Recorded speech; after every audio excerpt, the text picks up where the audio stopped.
देखिए कह रहा है एक स्टोव है, एक कुकर है। एक स्टोव है भाई और एक कुकर है।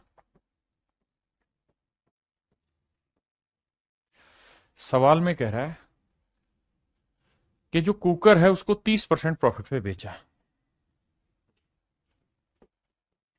3/10।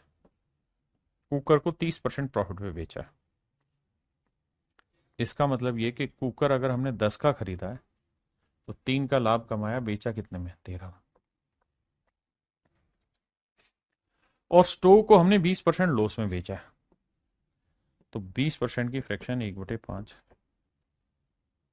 तो 5 में खरीदा, 1 का लॉस, बेचा कितने में? 4 में।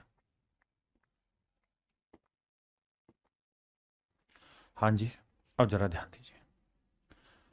कह रहा है एक स्टोव और कुकर की कुल कीमत 13,125 रुपए थी। कुकर को 30% प्रॉफिट पे बेचा, हमने 30% लिया।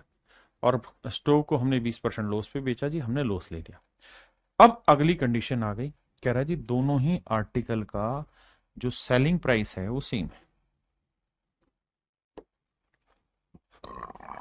If the sale price was the same in both the items. कह रहा है दोनों ही आर्टिकल का सेलिंग प्राइस सेम है। तो भैया दोनों को सेम कैसे करें?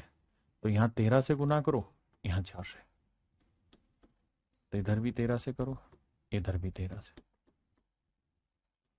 यहां 4 से, यहां 4 से। अब क्या पल्ले पड़ा? यहां से पल्ले ये पड़ा कि भैया पहले आर्टिकल का सेलिंग प्राइस 52 है तो 13 का लॉस हुआ है, तो कॉस्ट हुआ 65। दूसरे का सेलिंग प्राइस 52 है तो प्रॉफिट 12 का हो रहा है, तो कॉस्ट है 40। अब दोनों की सीपी का रेशियो अगर पूछूं तो 13 5 65 और 10 चौक 40। रेशियो निकालोगे तो आएगा 13:8। 5 8 40, 5 13 65, 13:8। यह है इनके कॉस्ट प्राइस का रेशियो। तो टोटल कॉस्ट 13 और 8 कितनी बनी भाई? 21 यूनिट। इस बार कैलकुलेशन गड़बड़ नहीं, 13 और 8 21 यूनिट। 21 यूनिट रिप्रेजेंट कर रहा है 13,125 को। तो एक यूनिट की वैल्यू आएगी 13,125 बटे 21। हमसे पूछा किसकी वैल्यू है भाई? हमसे पूछा सस्ते आर्टिकल का कॉस्ट। तो सस्ते आर्टिकल का कॉस्ट क्या हुआ? 8 यूनिट। तो 8 यूनिट की वैल्यू पूछी।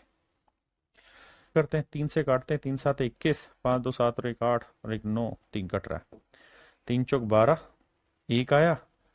देखो डिजिटल सम लगेगा नहीं, है ना। 3 7 21 आ गया, ठीक है, सेट करते हैं। 3 चौक 12, 3 3 9, 2 बचा। 3 7 21, 3 5 15।